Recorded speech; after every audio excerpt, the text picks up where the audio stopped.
Bonsoir bien-aimés dans le Seigneur.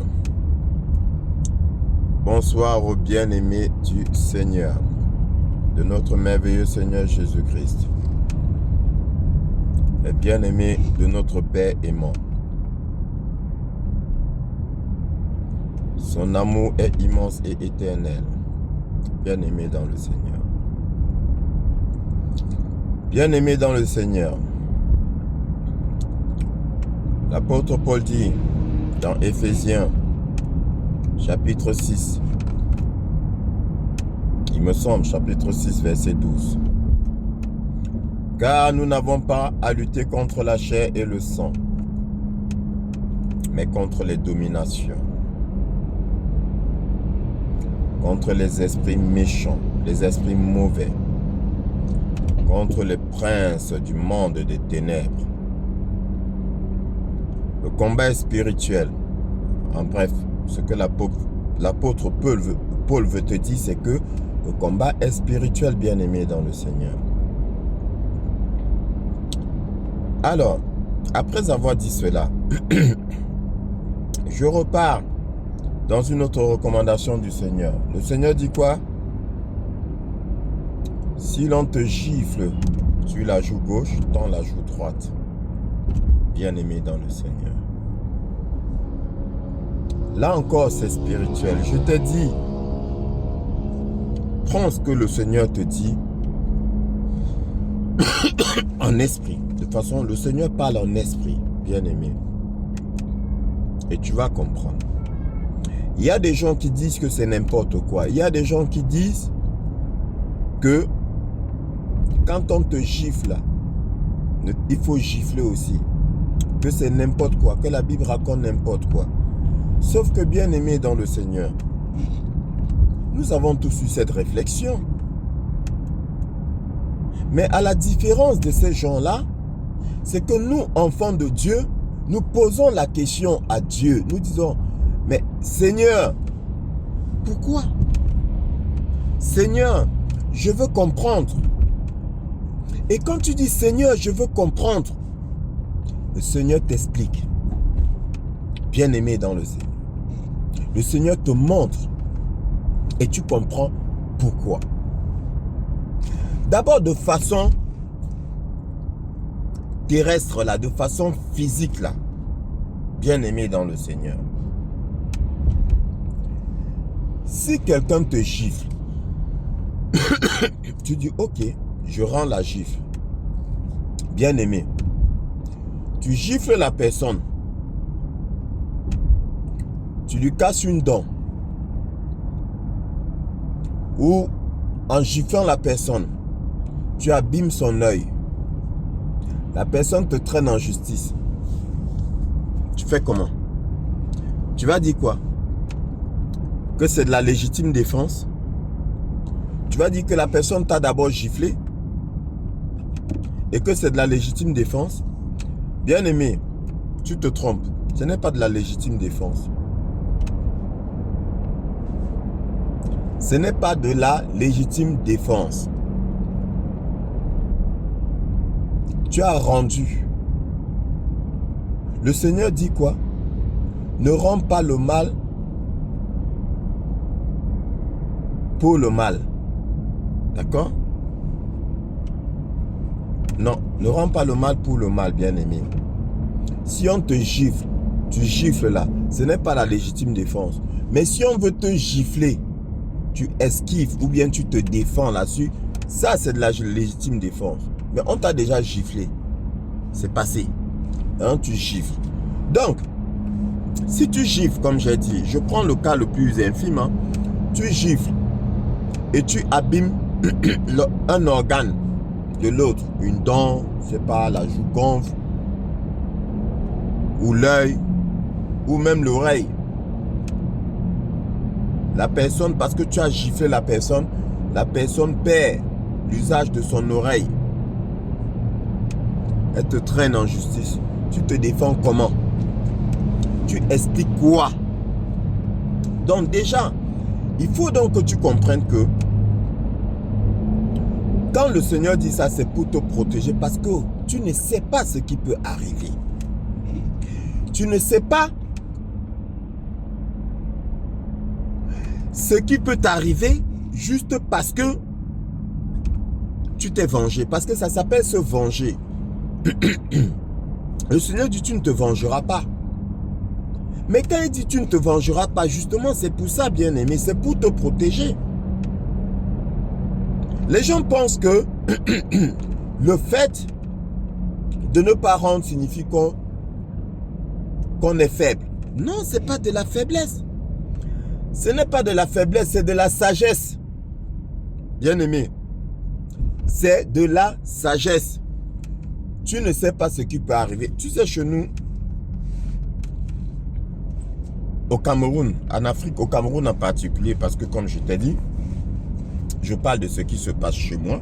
Je ne sais pas ce qui se passe chez les autres. Au Cameroun, on dit qu'il y a des enfants de la malchance. C'est-à-dire qu'il y a des gens dont leur mort a déjà été signée, actée là. D'accord? C'est-à-dire que dans le monde, dans les lieux célestes, on a déjà signé leur arrêt de mort. Mais maintenant, il faut que ce soit effectif sur terre. Et toi, tu es le malchanceux qui vient rendre effectif sa mort. Ça veut dire quoi? Ça veut dire que quelqu'un te gifle. Et lui là, il y a l'ange de la mort qui plane au-dessus de sa tête. Et toi, parce que la personne t'a giflé, tu rends la gifle, la personne s'écroule et meurt. Tu fais comment? Bien-aimé, quand les choses ne te sont pas encore arrivées,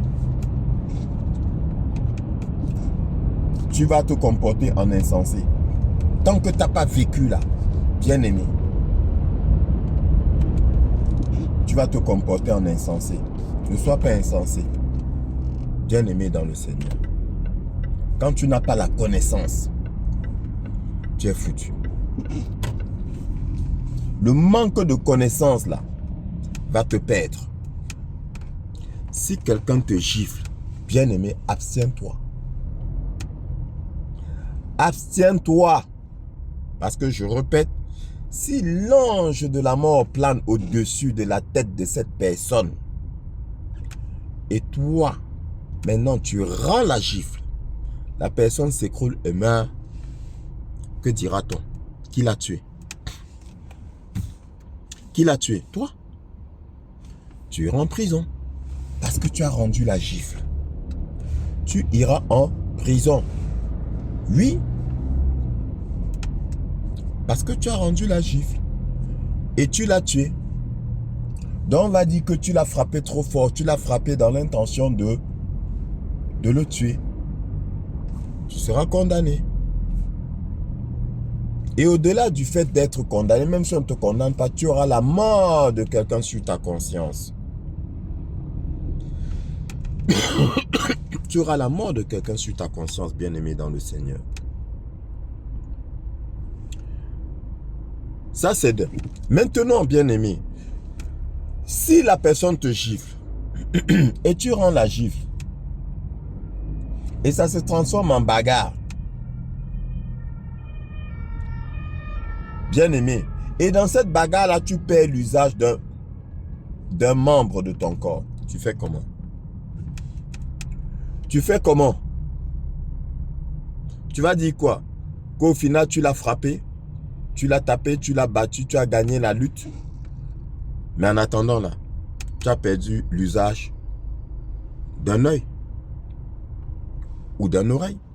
Ou d'une oreille, pardon. Ou tu as perdu une dent.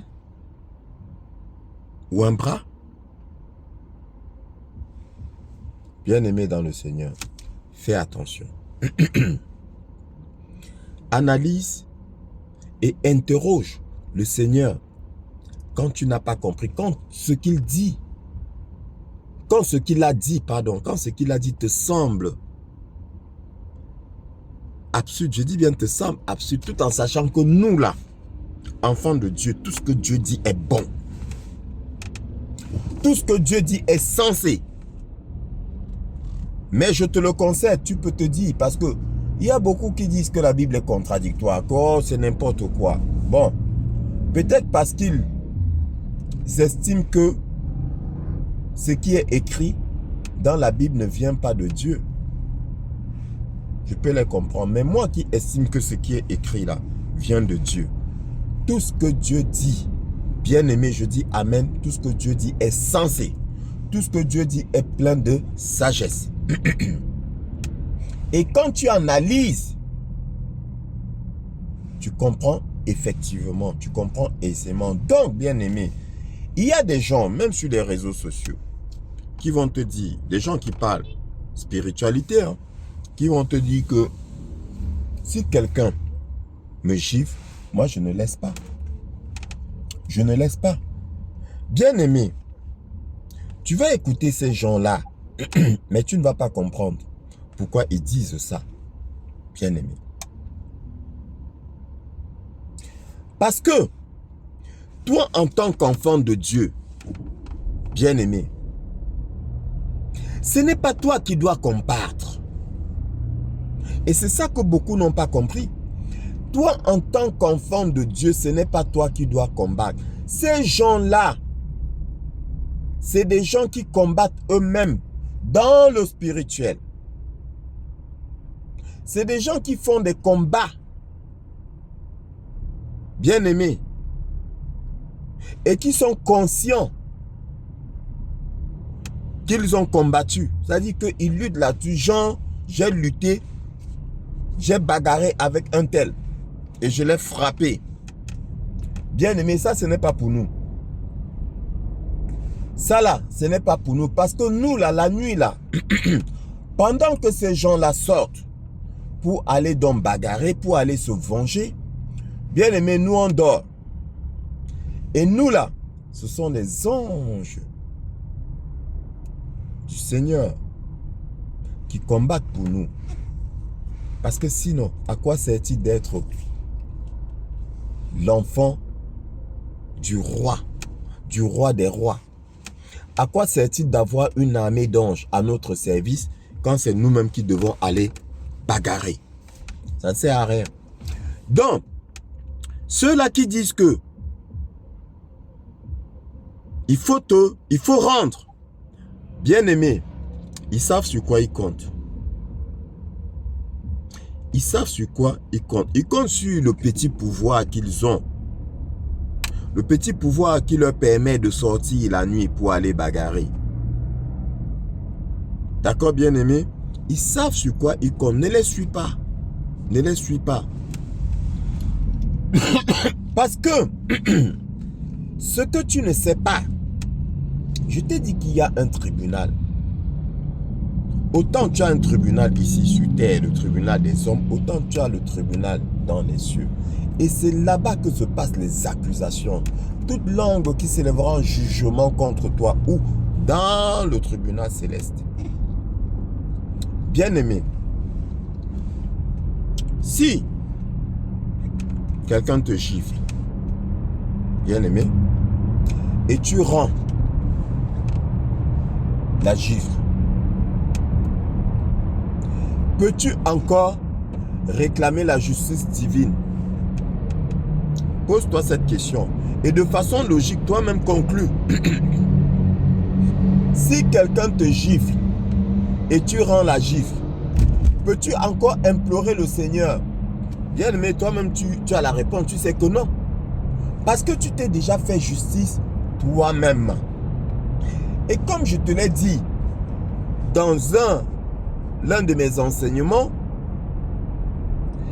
si quelqu'un te gifle et tu rends la gifle, rassure-toi, bien-aimé, que la gifle que tu vas rendre là a la même valeur que la gifle que tu as reçue. En es-tu capable, bien-aimé dans le Seigneur? Je prends un exemple simple. C'est un peu comme si quelqu'un te gifle et puis toi tu donnes un coup de poing. C'est disproportionné. Donc il faudrait que tu te rassures pour ne pas être accusé dans les lieux célestes. il faudrait que tu te rassures que ce que tu vas rendre là va être équitable. Tu vas rendre de façon équitable. C'est-à-dire que la gifle qu'il te donne, ou plutôt la gifle que tu rends là, doit être au même degré, à la même valeur que la gifle que tu as reçue. Je ne sais pas si je me fais comprendre. Parce que sinon, si c'est disproportionné, ça veut dire que tu lui dois quelque chose. Est-ce que tu m'écoutes? Je dis, parlons en termes de décibels. Il te donne une gifle de 12 décibels. Je prends un exemple comme ça, hein, terre à terre, pour que tu comprennes. Il te donne une gifle de 12 décibels. Il faut que tu lui rendes une gifle de 12 décibels. Parce que si tu lui rends une gifle de 15 décibels, tu lui dois 3 décibels. Tu lui dois une gifle de 3 décibels. Bien-aimé dans le Seigneur. Oui, c'est pas si simple que ça. Hein. Vous croyez que le Seigneur est fou? Si quelqu'un te gifle tant l'autre jour, il faut bien comprendre ce que le Seigneur est en train de dire. Donc je continue d'abord. Donc bien-aimé dans le Seigneur, si tu te fais justice toi-même là, c'est-à-dire que tu as rendu là, n'implore plus Dieu. Hein. Parce que si tu rentres après là, avoir rendu et tu mets tes genoux par terre pour dire, oh Seigneur, tu as vu comment il m'a giflé, Seigneur, fais-moi justice. Dieu va te dire que non. Tu t'es déjà fait justice toi-même. Or, il te dit quoi? Ne te rends pas justice toi-même. À moi, la vengeance et la rétribution des méchants. Si quelqu'un te gifle, tu es en train de te dire, si quelqu'un te gifle, tourne-toi vers le ciel. Et prends le ciel à témoin. Et demande que justice soit faite par le Seigneur. Parce qu'il est le juste juge. Il n'y a que lui qui peut juger l'affaire de façon équitable. Bien-aimé dans le Seigneur. Donc, je t'ai dit que pour te frapper, pour te voler, pour te tuer, l'ennemi va aller t'accuser dans les lieux célestes. Mais maintenant, pour que l'accusation là soit valable et qu'il puisse agir, il faudrait que toi tu aies commis une faute. Donc, l'ennemi va te pousser à commettre une faute.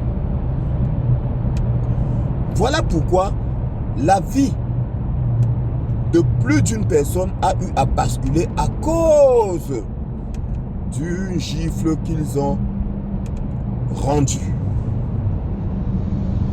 Oui.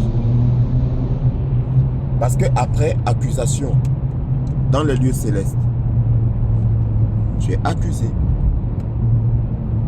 Bien-aimé dans le Seigneur, tu t'es fait justice toi-même et de façon disproportionnée. Tu es accusable. Tu ne pourras plus traiter les paroles qui s'élèvent contre toi de méchanceté. Tu ne pourras plus les condamner de méchanceté. Parce que ce seront des paroles vraies. Ce seront des paroles sur la base de la vérité de ce qui s'est passé. Tu as frappé ou pas? Oui, tu as frappé. On s'en fout de savoir si c'est lui qui t'a frappé en premier. Tu as frappé. Tu as rendu. Bien-aimé. On est tous passés par là. On a tous commis cette erreur-là. Bien-aimé, tu as rendu. Tu es condamnable. Quand le Seigneur te dit, si l'on te gifle tant l'autre jour, c'est parce que notre Père Céleste ne veut pas qu'il y ait une accusation au-dessus de notre tête. Parce que tant qu'il n'y a pas une accusation au-dessus de notre tête, il prend notre défense et personne, strictement personne, ne peut nous toucher. Bien-aimés dans le Seigneur. C'est pourquoi il est important, nécessaire, primordial de se confesser, de confesser ses fautes, de demander pardon, de se repentir pour être propre. Parce que c'est la confession et la repentance qui nous lavent blanc comme la neige et par conséquent, plus aucune accusation ne peut être validée contre nous. Je ne sais pas si je me fais comprendre, bien-aimé dans le Seigneur.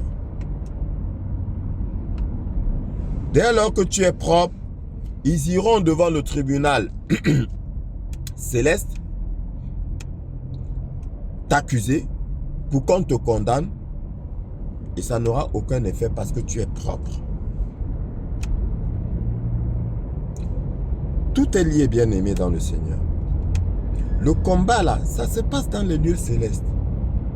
Donc notre Père ne veut pas, bien-aimé, qu'il y ait une accusation au-dessus de notre tête. C'est pour cela qu'il dit, si quelqu'un te gifle, pardon, laisse. Laisse-le, comme on dit chez nous, laisse-le avec sa malchance. Et parce que tu l'auras laissé avec sa malchance, parce que tu te seras tourné vers la justice divine, moi, ton Père, je pourrais agir. Mais si tu agis toi-même, moi, ton Père, je ne pourrais plus agir. Et pire encore, je ne pourrais pas te défendre. Parce que Dieu ne regarde pas que, non, c'est l'autre qui a giflé le premier. Non, puisqu'il t'a déjà dit, ne rends pas. Ne rends pas. Si tu rends, je ne pourrai plus te défendre. Mais, ce que tu penses être minime là, tu as rendu, tu dis, oh, c'est juste une gifle, peut être lourd de conséquences. Moi, je ne pourrais pas te défendre parce que tu as, un, désobéi à ma parole et de deux, tu as porté, tu as mis une accusation au-dessus de ta tête. Qui te défend? Vu que tu m'as désobéi, est-ce que je peux te défendre? Non, je ne peux pas te défendre. Puisque je suis un Dieu juste, il faudrait que je sois digne de ma parole. D'accord? Oui. Il faut que je sois digne de ma parole. Il faut que je respecte ma parole. Moi, Dieu. Parce que si moi, Dieu, je ne respecte pas ma parole, je ne serai plus Dieu. Oui. Donc, tu as désobéi à ma parole. Je ne peux plus intervenir. Tu te démerdes. Tu te démerdes.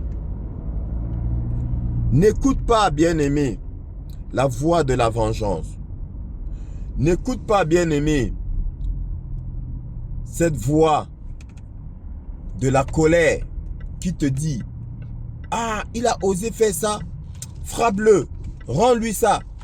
Oui, venge-toi. Non, bien-aimé, c'est lourd de conséquences.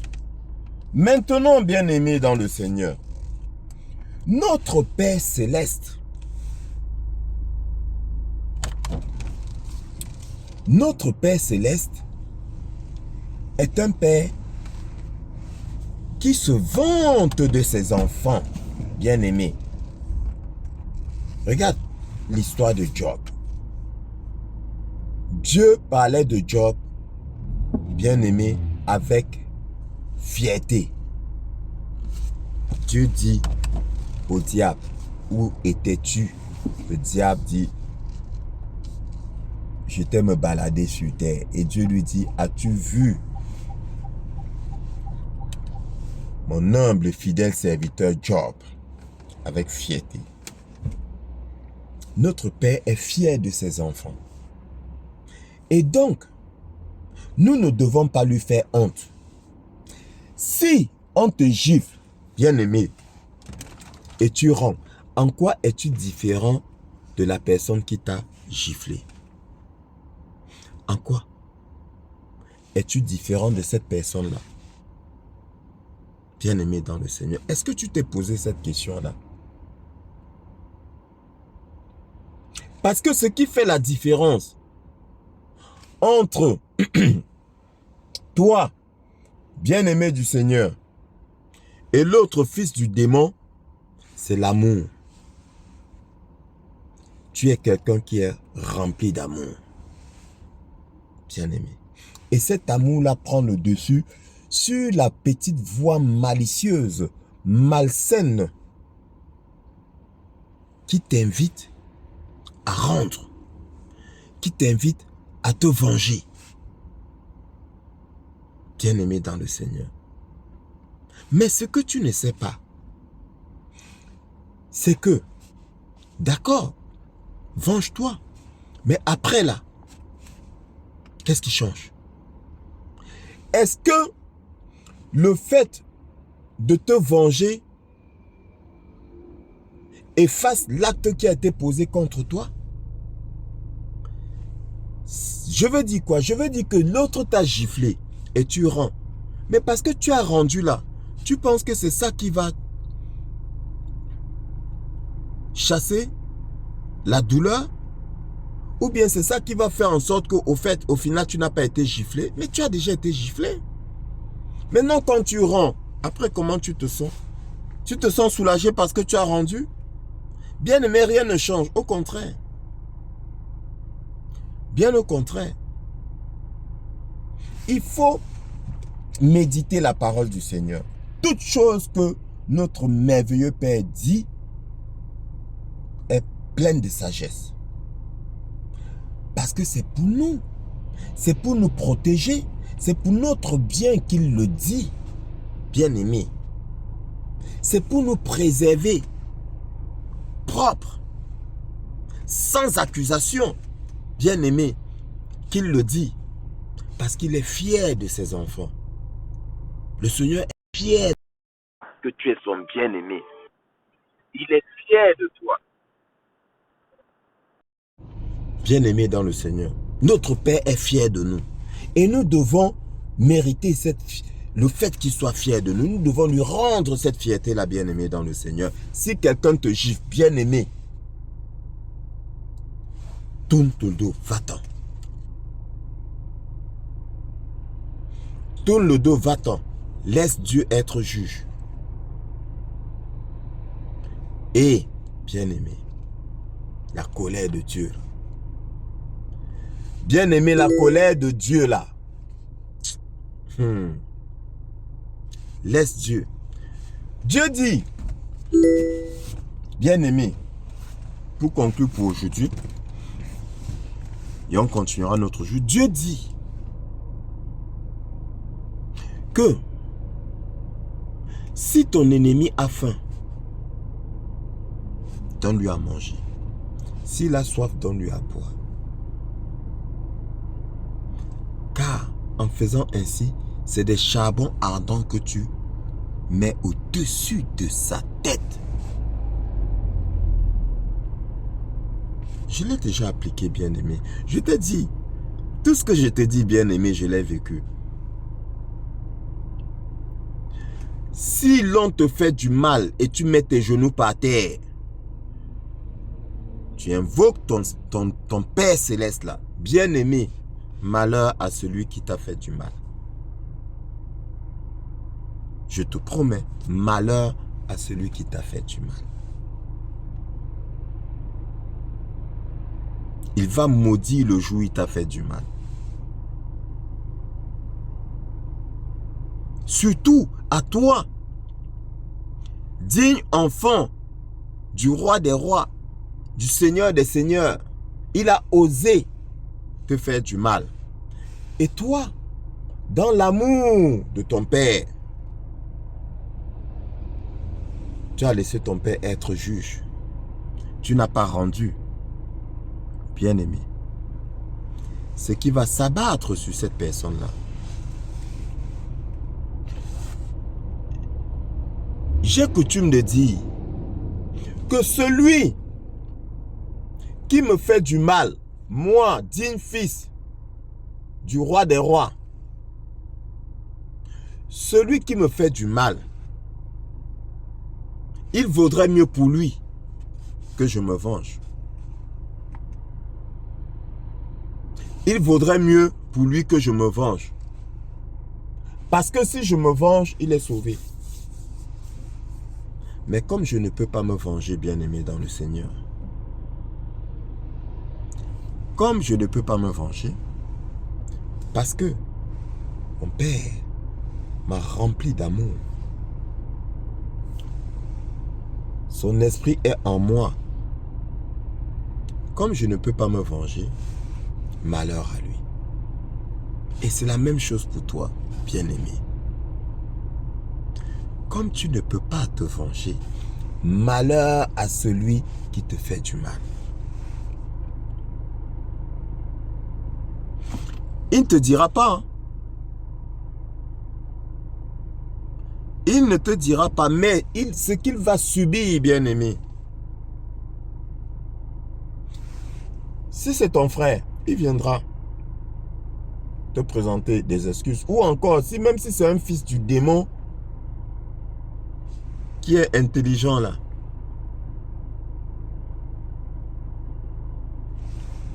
Quand le malheur va s'abattre sur lui et que les esprits vont lui dire d'où vient la cause, d'où vient ces malheurs, pardon, quelle est la cause de ces malheurs, bien-aimé, tant qu'il ne viendra pas obtenir ton pardon, il ne s'en sortira pas. C'est moi qui te le dis. Il ne s'en sortira pas. Arrêtez de regarder avec les yeux. Hein. Parce que l'imbécile qui va te faire du mal va se pavaner. Tu vas dire, ah, mais comment le méchant prospère? C'est ce que tu crois. Parce que vous pensez que le bien matériel là, les biens terrestres là, c'est la prospérité. Faux. Faux. C'est une illusion. Il va obtenir des richesses, mais sa vie sera misérable. À cause de toi. À cause du fait qu'il a osé poser sa main sur toi. Mais ça, il faut que tu le saches. Ne vois pas parce qu'il a construit une grosse maison qui roule en 4x4. Sa vie est misérable. Parce qu'il a osé poser la main sur un ou une bien-aimée du Seigneur. Et c'est pour cela que je dis et je répète, tous les fils du démon qui abusent de mes bien-aimés, vous êtes misérables. Aucun n'est heureux. C'est bien-aimé. Je te le dis avec assurance. Aucun ne voit pas, il se pavane devant toi, il fait semblant là. Faux. Ce n'est pas possible. Il ne peut pas être heureux. C'est impossible. C'est impossible. Mais c'est parce que tu marches par la vue que tu penses qu'il est heureux. C'est parce que tu marches par la vue que tu penses que sa vie, comme on dit chez nous, sa vie donne. Non, sa vie ne donne pas. Hein? Sa vie ne donne pas. Pas du tout. C'est l'apparence. Il est obligé de faire semblant. Mais à l'intérieur, là, il pleure. Tous les jours, il pleure. Tous les jours, il pleure. Bien-aimé. C'est parce que ils n'ont plus possibilité de faire machine arrière. Donc du coup, ils sont coincés et ils font semblant. Parce que leur père, qui n'a même pas une poussière d'amour en lui. Parce que notre père est amour. Il est tellement amour que tout l'amour, là, est en lui et est lui. Dont l'autre n'a même pas une poussière d'amour. Et Leur père donc, qui n'a même pas une poussière d'amour là. Bien-aimé dans le Seigneur, il ne leur fait pas de cadeau. Il ne leur fait pas de cadeau. Il les menace. Il dit, si tu oses faire machine arrière, je te frappe. C'est pourquoi, bien-aimé, je t'ai dit, ces fils du démon là, la repentance chez eux, ça n'existe pas. Ça n'existe pas. Souvent vous entendez, je ferai un enseignement là-dessus, quelqu'un dit que je suis un ancien sataniste. Je suis un ancien sataniste repenti. Ça n'existe pas. Je te dis, ça n'existe pas. C'est ce que signifie sataniste là. Bien-aimé, il y a un péché qui mène à la mort. Et l'apôtre Paul a dit, ce n'est pas pour ce péché-là que je te demande de prier. Ne prie pas pour ce péché-là. Donc, quand tu vois un sataniste venir dire que j'étais sataniste, c'est vrai que rien n'est impossible à Dieu. Hein? Mais moi, sur la base des connaissances que j'ai de la parole de Dieu, je te dis, il est toujours sataniste. Il a peut-être diminué. Mais un sataniste repenti, c'est un sataniste mort. Est-ce que tu m'écoutes? Un sataniste repenti, là, c'est un sataniste mort. Il perd la vie, mais il sauve son âme. Dans leur père, bien-aimé dans le Seigneur, ne leur fait pas de cadeau. Il ne leur fait pas de cadeau. Il ne peut même pas les sauver. Parce qu'il n'a pas le salut. Notre Père est le salut. Jésus-Christ est le salut. Bien-aimé dans le Seigneur. Donc, je te répète pour conclure. Le fils du démon, l'insensé qui a osé te faire du mal, et tu as remis toi entre les mains du Seigneur, tu ne t'es pas vengé là. Sa vie est misérable. Il ne te le fera pas voir, mais sa vie est misérable. Bien-aimé dans le Seigneur. Sur ce, bien-aimé dans le Seigneur, si quelqu'un te gifle, tends l'autre joue. Que le Seigneur te bénisse.